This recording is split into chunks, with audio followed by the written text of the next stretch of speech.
Maaari ba kayong tumayo upang tayo ay manalangin? Sana mga sa anak, sa Espiritu Santo. Magandang umaga mga bata. Kumusta naman kayo sa araw na ito? Kayo ba ay kumain ng magahan? Mabuti naman kung ganon.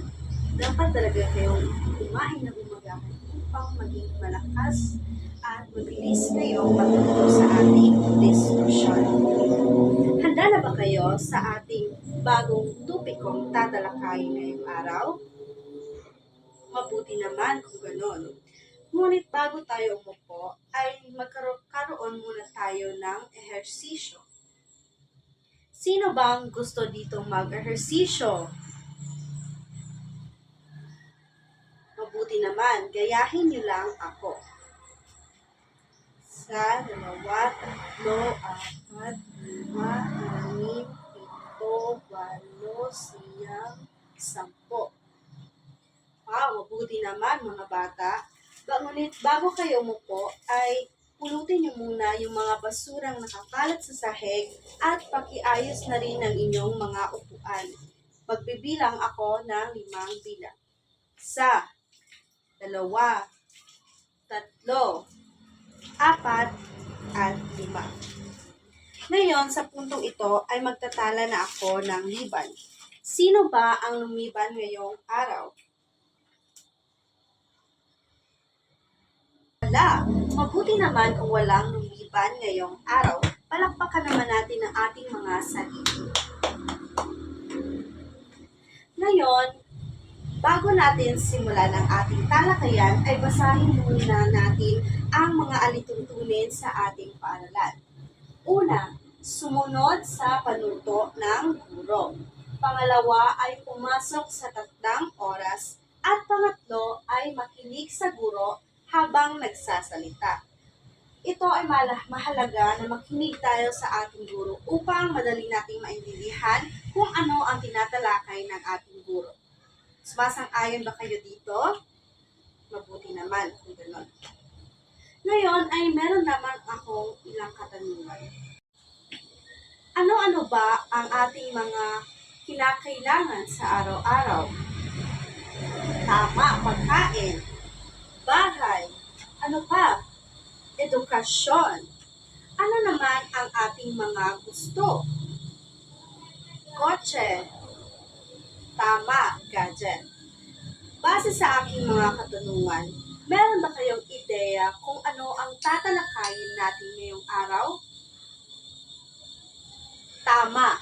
Ang tatalakayin natin ngayong araw na ito ay mga pangangailangan at mga gusto. Tatalakayin din natin kung ano ang kaibahan ng pangangailangan sa ating mga gusto lamang.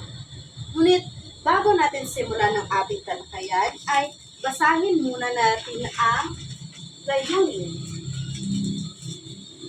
Una, nakikilala ang mga halimbawa ng gusto at pangangailangan. Pangalawa, nakakapag-uri ng mga bagay bilang gusto o pangangailangan. At pangatlo, ay nakakagawa ng listahan ng mga pangangailangan. Intindihan niyo ba ang ating layunin?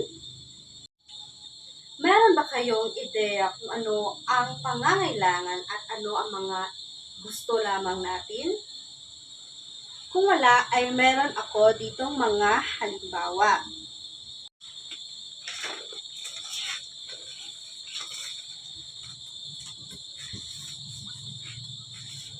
Pakibasa ng sabay-sabay.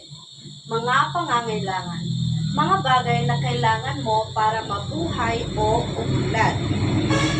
Ang mga pangangailangan, ito yung mga bagay na hindi ka mabubuhay kung wala ito. Halimbawa lamang nito ay pagkain, edukasyon, tubig, at tirahan. Yun yung mga pangunahing bagay na kailangan natin sa araw-araw. Mga gusto. Mga bagay na gusto mo pero hindi mahalaga sa buhay. Ito yung mga luho o yung mga gusto lamang natin, ngunit makakasurvive lamang tayo kahit wala ito. Halimbawa nito ay mag-travel, maglaro, at gadgets.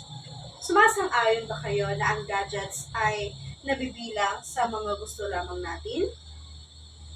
Tama, dahil tayo ay mabubuhay pa rin kahit wala tayong gadgets. Paano naman ang tubig? Sumasang-ayon ba kayo na ito ay nabibilang sa mga pangangailangan ng isang tao? Tama, dahil hindi tayo mabubuhay kung hindi tayo iinom ng tubig. Naunawaan niyo ba ang ating tinatalakay? Ano nga ba ang kaibahan ng pangangailangan o gusto? Tama, ang mga pangangailangan ay mga bagay na kinakailangan natin upang mabuhay. At samantalang ang mga gusto naman ay ating mga luho. Ngayon ay hahatiin ko kayo sa dalawang pangkat. Ang gagawin lamang ninyo ay gumawa ng listahan, 5 pangangailangan at 5 gusto. Ipaliwanag kung bakit ito gusto o pangangailangan. Bibigyan ko lamang kayo ng 5 minuto upang gawin ito. At nagsisimula na ang oras. Tapos na ang oras. Ngayon ay ipresenta nyo naman sa harap ng klase kung ano ang mga bagay na inilista nyo. At bakit ito naging pangangailangan o gusto. Mabuti naman mga bata, alam niyo na ang kaibahan ng pangangailangan sa gusto. At dahil dyan, palakpakan naman natin ang ating mga sarili. Ngayon, kung talagang naintindihan niyo na ang ating talakayan ngayong araw, ay magkakaroon tayo ng maikling pasulit. Kumuha kayo ng isang perasong papel at isulat ang ating pasulit.